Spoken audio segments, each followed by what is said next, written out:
I woke up in a room I didn't know, my head heavy, the air still, and the sheets not my own. For a moment, I couldn't breathe. My skin was bare beneath the blanket, and the silence pressed against me like a weight. Nothing made sense. Where I was, how I had gotten here, why my clothes weren't on me. 100 fears rushed through me at once, each one sharper than the last. Did something happen to me? Was I safe? My heart pounded so loud it felt like the only sound in the world.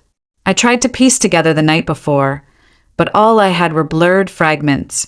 Music, too much drinking, laughter I couldn't quite place. And now here I was, lost in a stranger's bed with no answers. I woke up with the kind of heaviness in my head that made even opening my eyes feel like dragging a mountain across the floor. The first thing I noticed was the smell. It wasn't the familiar scent of my own room, my own sheets, or even the faint perfume I sometimes sprayed before falling asleep. No, this was different. Clean, faintly sweet, almost like lavender mixed with coffee.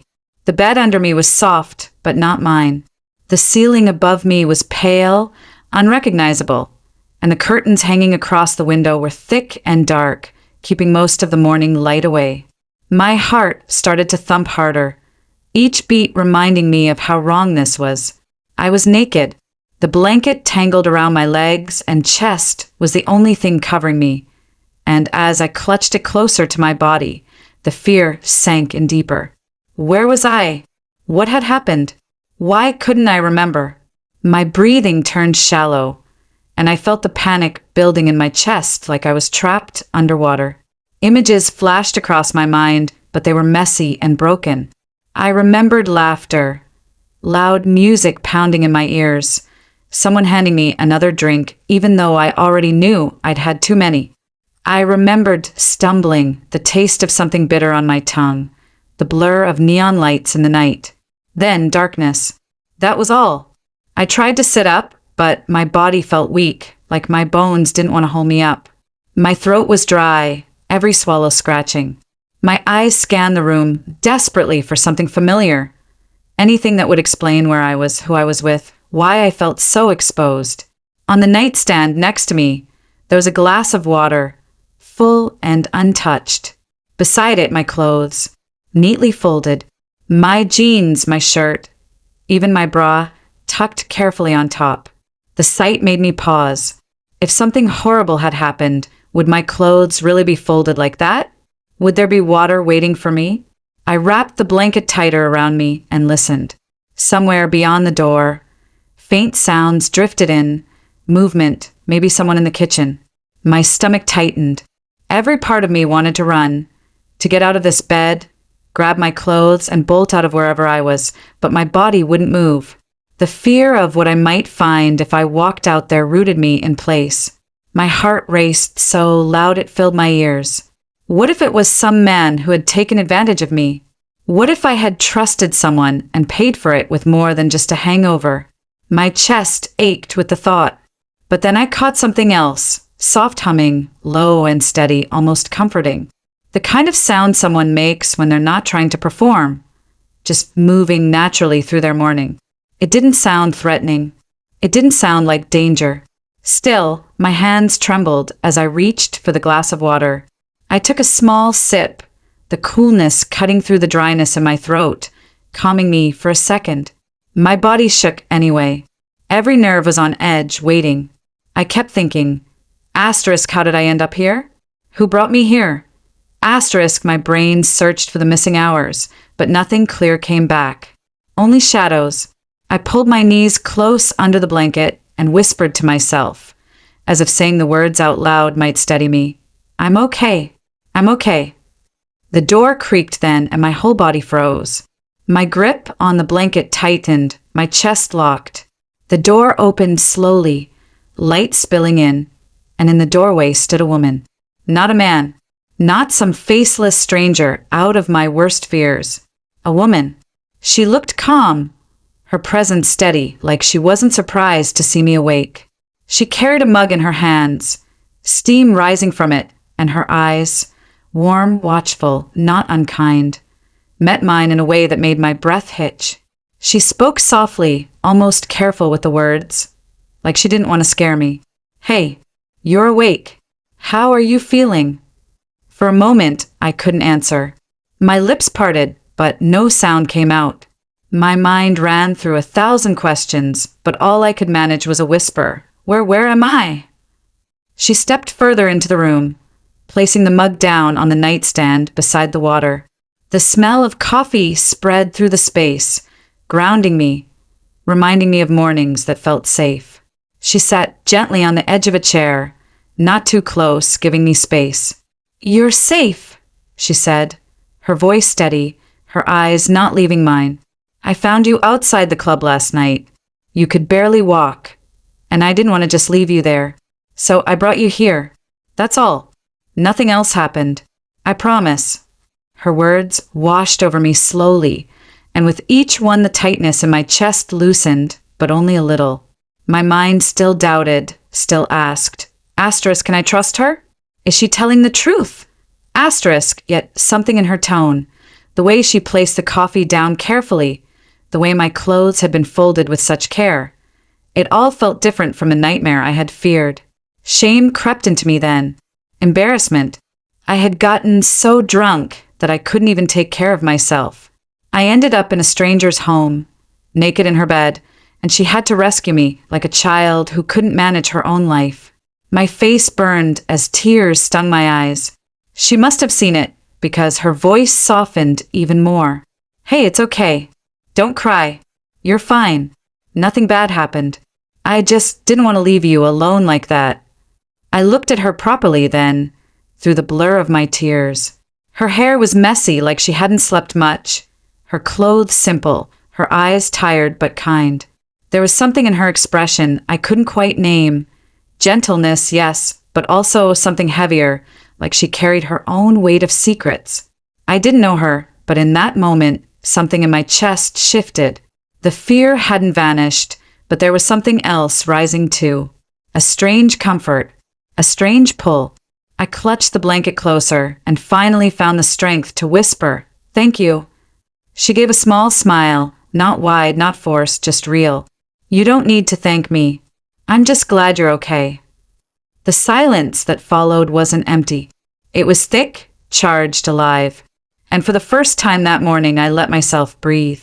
She sat there for a moment, watching me carefully, not with the kind of stare that makes you shrink into yourself, but with the kind that seems to ask silently if you're truly all right. My fingers dug deeper into the blanket, as if letting go of it would leave me exposed in more ways than just physically. I swallowed hard, my throat still raw, and tried to form words that didn't come out broken. "Nothing happened?" I asked, almost afraid of the answer. She didn't flinch. Her gaze was steady, her voice calm but firm, like someone who wanted to make sure I believed her. "Nothing.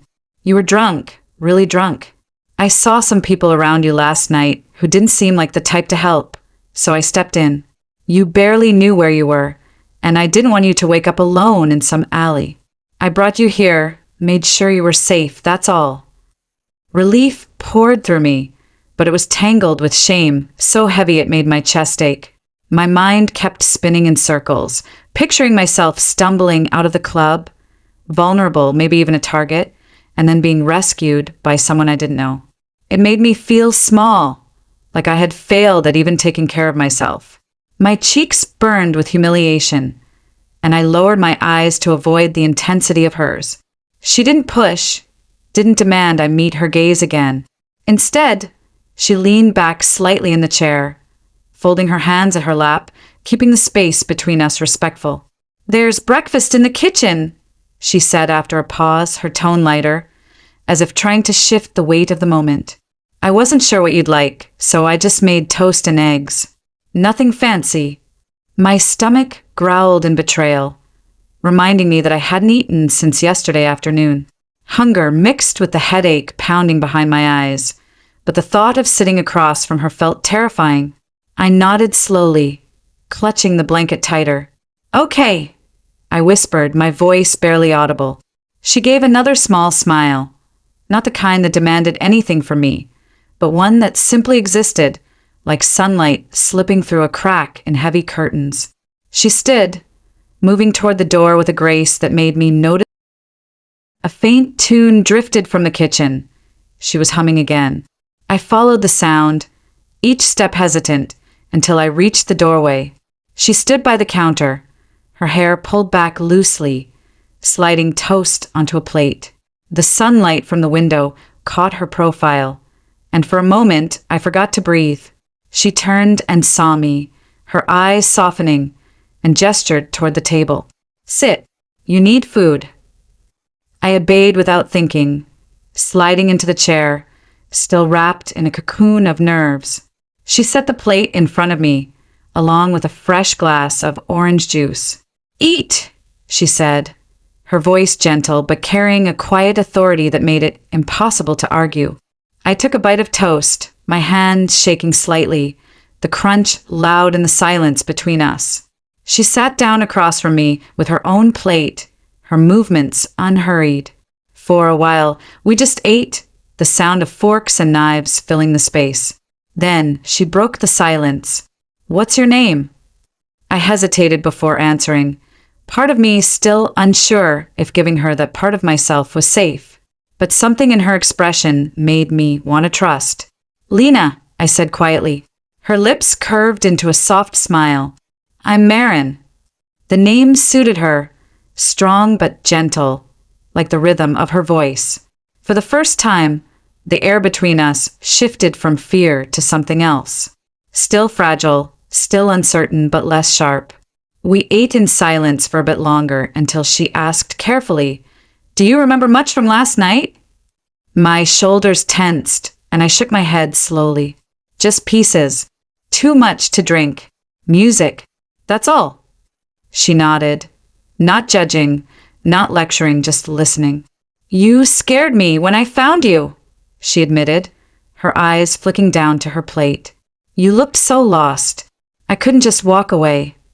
Something in her honesty cracked open a part of me I had tried to keep locked. My chest tightened as I whispered, "Thank you for not leaving me." She looked up then, her gaze steady, almost fierce in its sincerity. "You don't need to thank me. No one deserves to be left like that." The words sank deep, stirring something in me I didn't expect. There was a quiet strength in her, a kind of certainty I had rarely seen in anyone. Sitting there across from her, eating the simple breakfast she had made, I felt an unfamiliar warmth spread through me. It wasn't just gratitude. It was the beginning of a pull I couldn't explain. We talked a little more about nothing and everything, how the coffee was too strong, how the morning felt colder than usual, how neither of us really liked clubs, but somehow ended up in them anyway. The conversation stumbled in places, awkward but strangely comforting. And though I barely knew her, I realized that the fear that had filled me when I woke up was slowly being replaced by something else. Curiosity, safety, and underneath it all, a dangerous spark of connection I couldn't ignore. The kitchen felt smaller the longer we stayed there, not because of its size, but because of the way the air between us kept shifting. The first awkwardness had softened, and now there was a fragile comfort building itself in the quiet moments. I ate slowly, each bite of toast tasting less like food and more like a reminder that I was safe here, at least for now. Marin sat across from me, her hands wrapped around her coffee mug, her gaze occasionally drifting to me and then away again, like she was careful not to overwhelm me. I couldn't stop watching her when she wasn't looking. The way her hair framed her face, the curve of her mouth when she smiled faintly at something I said, the way her posture carried both strength and tiredness. It all drew me in even when I tried to look away. I found myself speaking more than I had expected. The words slipped out quietly, telling her about how my friends had dragged me to the club even though I wasn't in the mood, how I always ended up being the one who lost control, how I felt like people looked at me but never really saw me. I didn't mean to share those things, but she listened without interrupting, without making me feel judged. She nodded sometimes, her eyes fixed on me in a way that made it clear she was actually hearing every word. When I paused, embarrassed at how much I had revealed, she leaned back in her chair and let out a soft sigh. "I get it," she said. "I know what it feels like to be surrounded by people, but still feel invisible." Her voice dipped slightly, carrying a weight I hadn't noticed before. She looked down into her coffee, her fingers tightening on the mug as if it grounded her. I wanted to ask, but I stayed quiet, giving her the space she had given me. After a moment, she continued, "There was a time when I stopped going out at all. Not because I didn't want to, but because being out there felt like an act. Smiling, pretending I was fine, pretending I belonged somewhere I didn't." Her words felt raw, not rehearsed, not polished for effect. I could hear the truth in them. She glanced up at me then, her eyes shining with something unspoken. It's easier to lock yourself away than risk being disappointed again. My chest ached at her honesty. I recognized myself in it. The way I kept building walls higher every time someone broke me down. The way I pretended I didn't care about the loneliness. I wanted to reach across the table, to touch her hand, to let her know I understood, but I didn't. The fear of crossing some invisible line kept me still. Instead, I whispered, "I know that feeling too." The corner of her mouth curved up slightly, a bittersweet smile, and for the first time since waking in her bed, I didn't feel like a stranger anymore. The rest of breakfast passed quietly, but it wasn't an empty silence. It was the kind that wraps around you gently, making you aware of the closeness of another person. When we finished, she stood and began clearing the plates, moving with a casual ease that made me wonder how often she did things alone. I insisted on helping, but she shook her head with a soft laugh. "You're still recovering. Sit." I ignored her anyway, standing beside her at the sink, rinsing my plate. The brush of our arms as we worked side by side sent a shiver through me when I tried to hide. She noticed, I think, because her eyes lingered on me a second too long before she turned back to the dishes. When the kitchen was clean, she wiped her hands on a towel and leaned against the counter. "You don't have to rush off," she said, almost too casually. "If you want, you can stay until you feel better." I hesitated. Part of me screamed to leave, to escape the confusion twisting inside me. But another part wanted nothing more than to remain in this small, warm space with her. "I don't want to impose," I murmured. She shook her head. "You're not. It's fine." The offer hung between us, heavy and tempting. I nodded slowly, unable to fight the pull. We spent the afternoon together in her small living room. She made tea, and we sat on opposite ends of the couch, talking in fits and starts. At first, it was light, music, books, little stories about work and life, but then it deepened. She told me about the first woman she had loved, how it ended so suddenly that it left her doubting her worth for years. I told her about the relationships I had tried to hold on to, how each one slipped through my fingers because I was always too much or not enough. There were pauses, moments where words failed, but the silence wasn't awkward anymore. It was simply us, existing together, learning the rhythm of each other's breathing, the pattern of each other's pain. The sun began to set, painting the room in soft orange light. I caught myself staring at her profile again, the way her features softened in the glow. She noticed and our eyes met. For a heartbeat too long, neither of us looked away. My stomach fluttered, my chest tightening, and I quickly glanced down, my face warm. She didn't push, didn't tease. She just smiled faintly and asked if I wanted another cup of tea.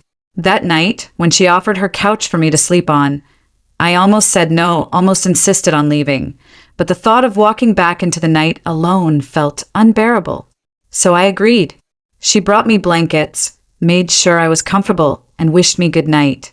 As she walked to her bedroom, I lay awake staring at the ceiling, the scent of her home wrapping around me, my mind replaying every word we had exchanged.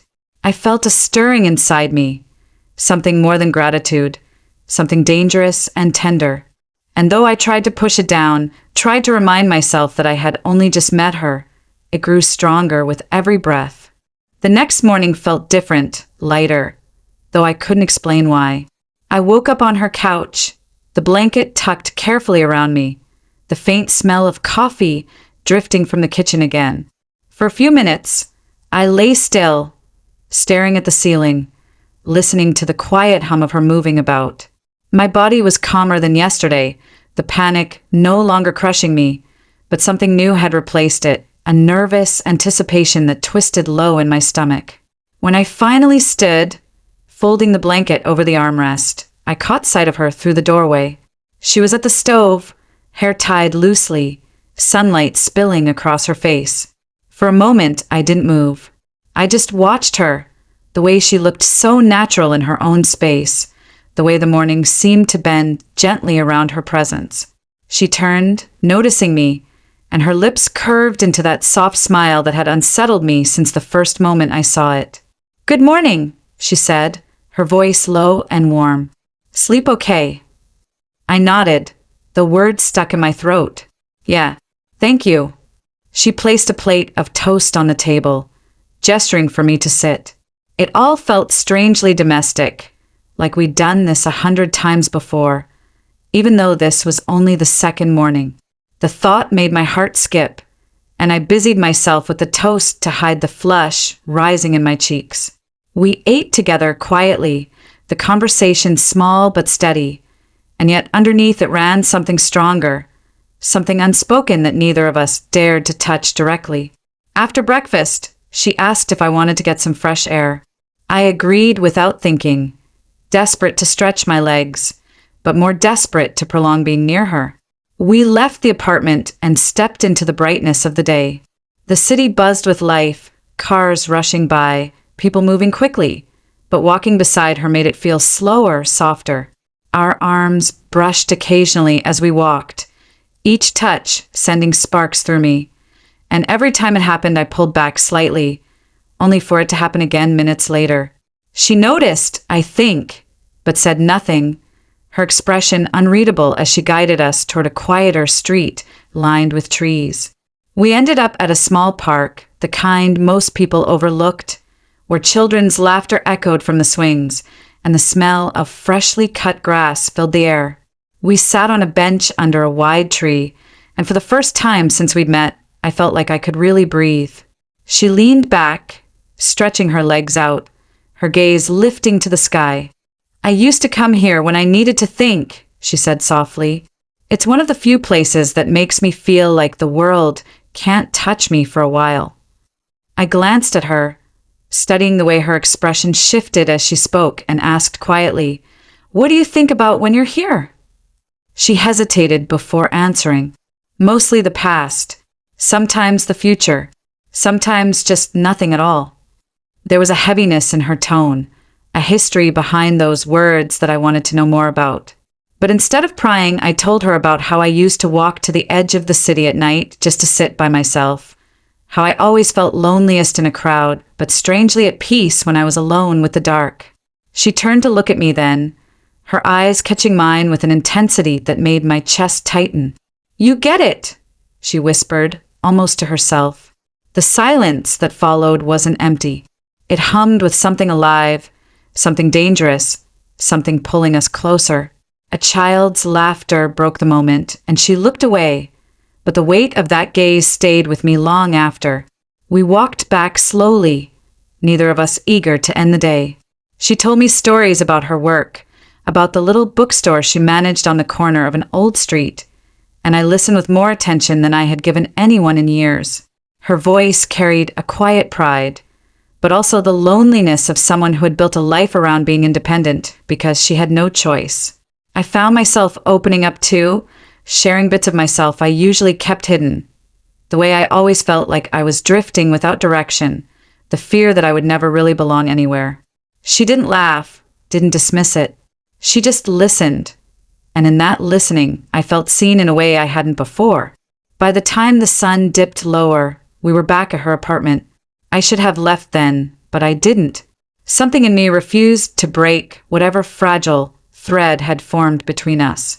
We ordered food, ate cross-legged on the floor, laughing when we spilled drinks, our shoulders brushing more often now, each touch lingering longer than before.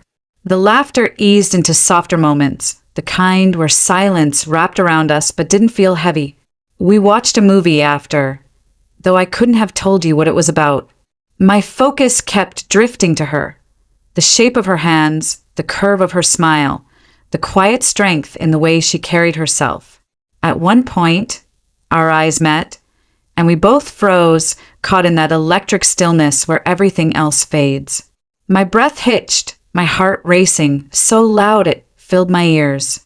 But neither of us moved. Neither of us spoke. She looked away first, breaking the moment with a small, almost nervous laugh, and asked if I wanted another drink. I nodded, though my throat was dry for an entirely different reason. That night, she offered me the couch again, but the way she lingered at the doorway told me she didn't really want me to go. And the truth was, I didn't want to either. As I lay there in the dark, the sound of her moving in the next room, I felt something blooming in the quiet spaces between us. It was dangerous, it was too soon, it was confusing, but it was real. And I couldn't stop myself from wanting more. The days that followed blurred together, not in the way time usually does when it slips through your fingers, but in a softer, slower rhythm that seemed to belong only to us. What was supposed to be one night on her couch turned into 2, then 3, and before I realized it, her apartment began to feel less like a stranger's place and more like a refuge I didn't know I needed. Each morning, I would wake up to the smell of coffee and the quiet sound of her humming, and each morning I would find myself watching her from the doorway, unable to stop the pull that kept growing inside me. What started as cautious conversations turned into long talks that stretched late into the night. At first, they were about simple things, our favorite foods, the music we liked, the books we read. But slowly, as if peeling away the layers of a wound, we began to share the heavier truths we carried. She told me about the woman she had loved years ago, how it had started with fire and ended with ash, leaving her with scars that no one else could see. I could hear the crack in her voice when she spoke of betrayal, of the loneliness that followed, of the way she had learned to build walls so high no one could climb them. Listening to her hurt made something in me ache too, not just for her, but for the part of myself that recognized the same pain. I admitted things I hadn't said aloud to anyone before, how I had always felt too much for the people I loved, how my heart seemed to scare them away, how every goodbye chipped pieces off me until I didn't know what was left. As the words spilled out, I expected her to flinch, to judge, to retreat. But she didn't. She looked at me with eyes that seemed to say she had been there too. And in that look, I felt understood in a way I hadn't believed possible. Our connection deepened, not through grand gestures, but in the smallest details. The way she would pour me tea without asking, because she knew I liked it at night. The way I would fold the blanket she gave me each morning, smoothing it as if by caring for it, I was caring for the part of her kindness it represented. The way our laughter came more easily, filling the spaces where silence had once pressed heavy. But underneath it all ran a tension neither of us named, a pull that grew stronger each day. Sometimes when we sat close on the couch, our knees would touch and neither of us moved away. Sometimes when I caught her watching me, she wouldn't look away quickly enough, and my breath would catch in my throat. It was like standing at the edge of something vast, knowing one step could change everything. One evening, after a particularly long day of talking and laughing, we sat together on the floor with takeout containers scattered around us. She leaned back on her hands, her face tilted toward me, and said softly, "It feels like I've known you longer than I have." The honesty in her words disarmed me. My chest tightened, and I admitted, I feel the same. It's strange, isn't it? She nodded, her gaze lingering on mine in a way that made the world outside vanish. For a moment, it felt as though the space between us was charged with something I couldn't name, something that scared me as much as it thrilled me.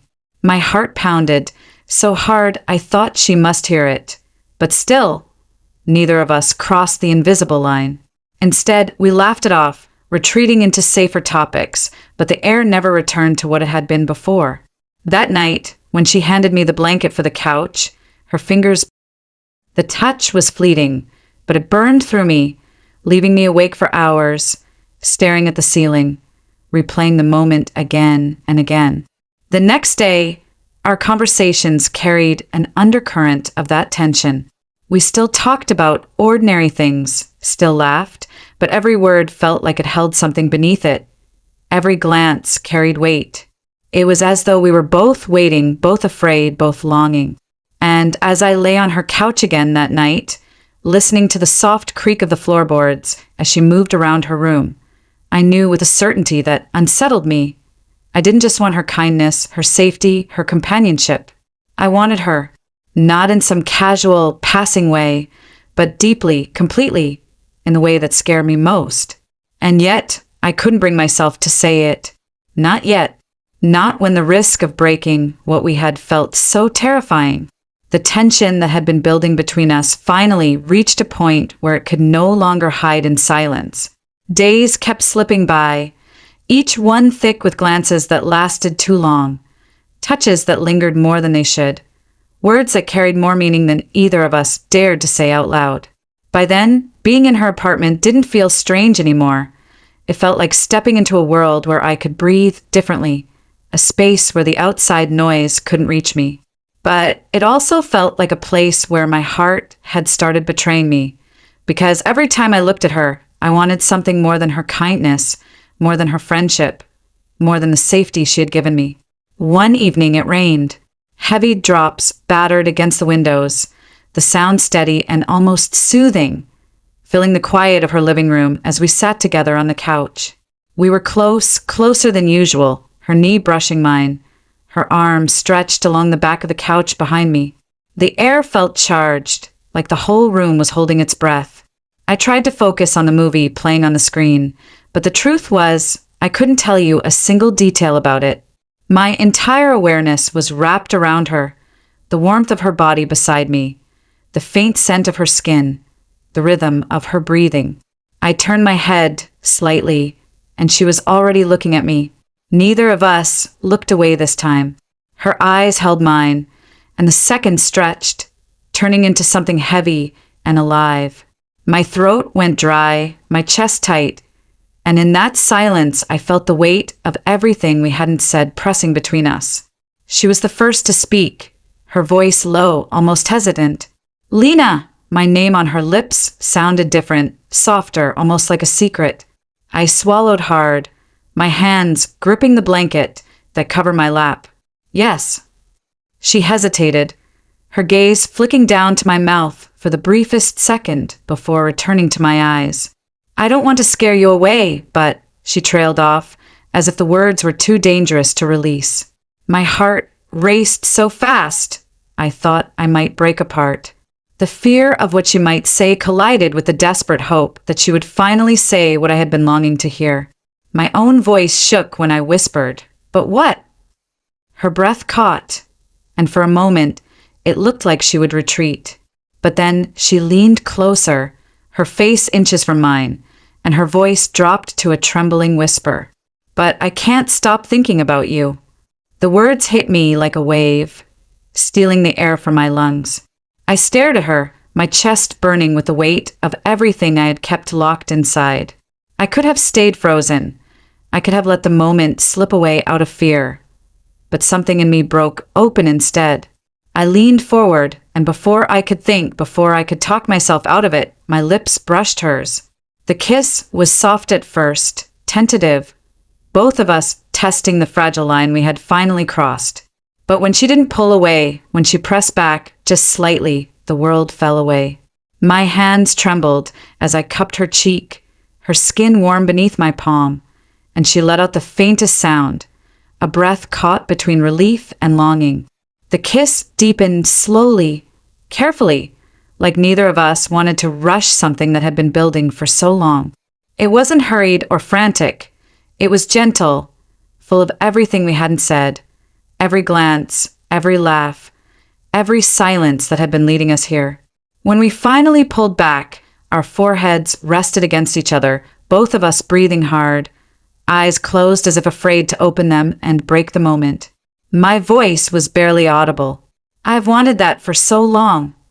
She let out a shaky laugh, her fingers brushing through my hair. "Me too.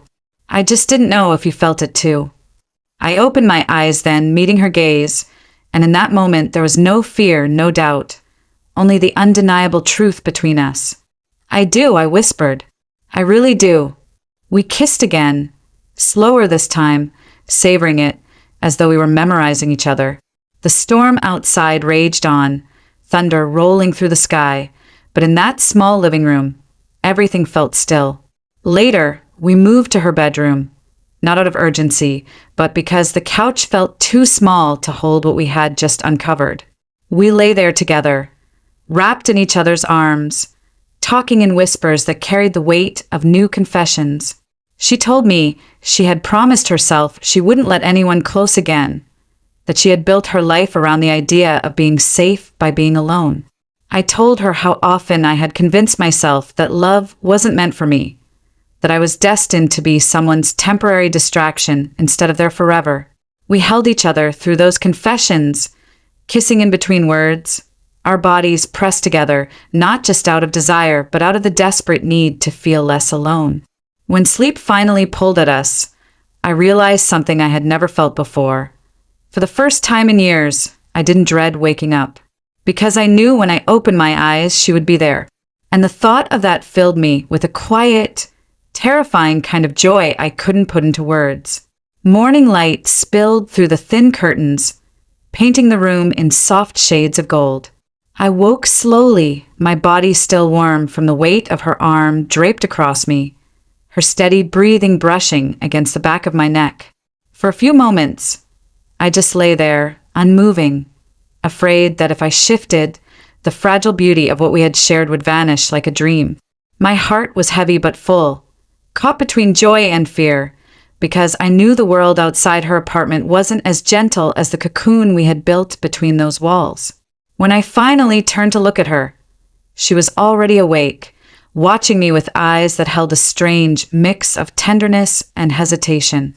She smiled faintly, and I felt the pull of it deep inside me. But there was also a shadow behind her expression that unsettled me. "Good morning," she whispered. I returned her smile, brushing a strand of hair from her face. "Good morning." For a while, we lay there in silence, breathing each other in, but the quiet wasn't as easy as it had been before. There was something pressing beneath it, something unspoken that we both knew couldn't be ignored forever. Later that day, while we shared coffee at her tiny kitchen table, the conversation that I had been dreading finally came. She set her mug down, her fingers tapping nervously against the ceramic, and said, "Lena, we should talk about what this means." My stomach tightened, my heart thudding against my ribs. "I know," I said softly, though part of me wanted to run from the weight of the words. She looked down at her hands, then back at me, her voice fragile. "I haven't done this in a long time, letting someone in. It scares me more than I want to admit." I reached across the table, my hand covering hers, feeling the tremor that ran through her. "It scares me too," I admitted, "but I don't want to pretend it doesn't matter, because it does. You matter." She squeezed my hand, and her eyes glistened as though she might cry, but she held it back. "What if I mess this up? What if we end up hurting each other?" The fear in her voice mirrored the fear I carried in my own chest. I thought about all the times I had been left before, all the promises that had turned into ghosts, and I felt the sharp edge of that vulnerability cutting through me. But then I looked at her, the woman who had opened her home to me, who had held me when I was lost, who had kissed me like I was worth the risk, and I found my answer. "Then at least we'll know we tried," I whispered. "At least we won't wonder what could have been." Her eyes softened, and for a moment I thought the tension had broken. But as the days passed, I could feel the weight of reality pressing harder. We began to move through our routines differently, aware of the shift in our relationship. The small touches and lingering glances turned into kisses in the kitchen, hands brushing as we cooked together, laughter that carried a new kind of intimacy. But with every sweet moment came shadows of doubt. One night, as we lay together in her bed, she asked me if I had told anyone about us. The question caught me off guard, and I hesitated, which was answer enough. "So you haven't," she said quietly, turning away from me. I reached for her, but she stiffened under my touch. "It's not that I don't want to. I tried to explain, my words stumbling over my fear. It's just, people don't always understand, and I don't want them to ruin what we have. She was silent for a long time before finally whispering, I've lived my whole life worrying about what people think. I don't want to do it anymore. Her words struck something deep in me, stirring guilt and shame, because I realized she was braver than I was.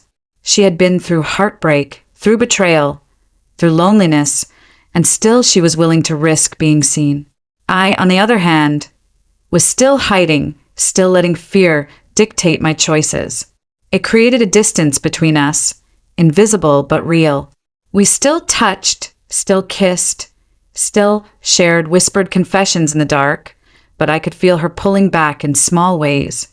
She would linger in her thoughts more often, her smiles fading too quickly, her laughter carrying an edge of something unspoken. And I, instead of confronting it, found myself retreating too, afraid that if I pushed too hard, I would break the fragile balance we had built.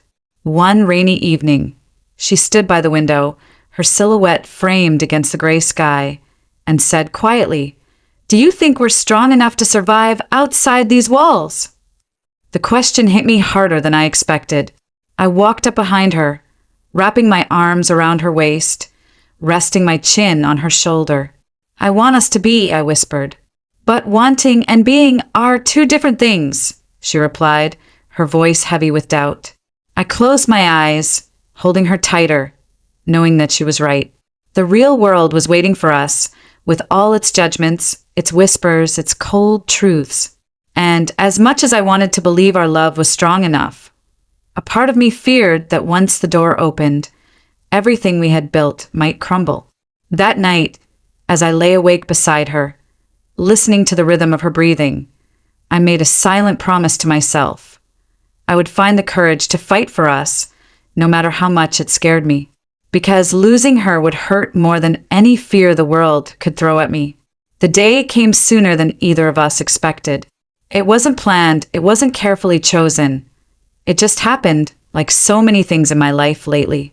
We had gone to the small cafe around the corner, the one she loved because it served the strongest coffee and had tables tucked near the windows. It was supposed to be just another morning together, an ordinary routine that had quietly become ours. But the moment we walked through the door, I felt the shift. The world outside had found its way in. People looked. Some smiled politely, others stared too long. Their gazes carrying curiosity or judgment, I couldn't tell which. My instinct was to shrink, to pretend we were just two friends grabbing coffee, nothing more. But when she reached for my hand across the table, her fingers brushing mine with quiet insistence, I knew she wasn't going to let us hide anymore. My chest tightened, but I didn't pull away. For the first time, I let it happen. I let people see us, two women sitting close, holding hands, something tender passing between us that didn't need explanation. At first, it was terrifying, like stepping into freezing water. I could feel my pulse racing, my mind screaming at me to retreat, to protect what we had by keeping it hidden. But then I looked at her. She wasn't afraid. She was calm, her eyes steady on mine, her touch firm and reassuring. And in that moment, I realized she had been carrying both of us, waiting for me to be ready, waiting for me to step into the light with her. We stayed there for hours, talking, laughing, stealing small touches that felt impossibly big now that the world was watching. When a waitress smiled at us kindly, something inside me broke open. Not everyone would judge us, I realized. Not everyone would whisper. Some would see us for what we really were. Two people trying to love each other in a world that made it harder than it needed to be. But of course, not everyone smiled. Later that week, we went to a small gathering at a friend's apartment. The room was full of chatter and clinking glasses, and for a while, everything felt fine. Until it didn't. A comment, small but sharp, cut through the air from someone I barely knew. So you two are really together? The tone wasn't curious. It was mocking, laced with disbelief. My throat tightened, and I felt my body tense, ready to retreat into silence like I always had.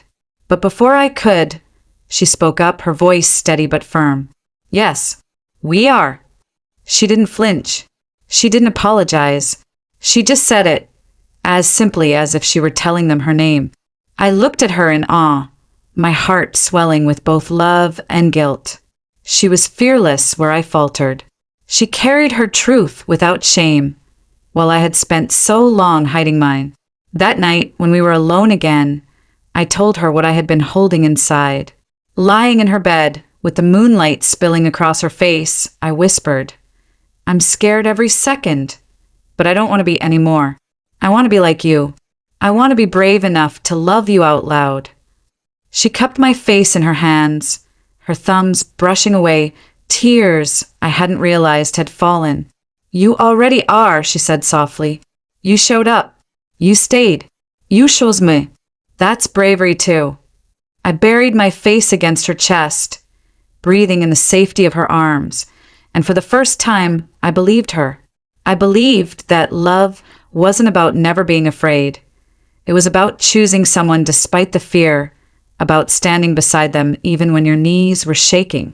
The days that followed weren't easy. There were moments when the world pushed back, when stares lingered too long, when whispers carried daggers meant to wound us. But there were also moments of light. A neighbor who smiled at us with quiet acceptance.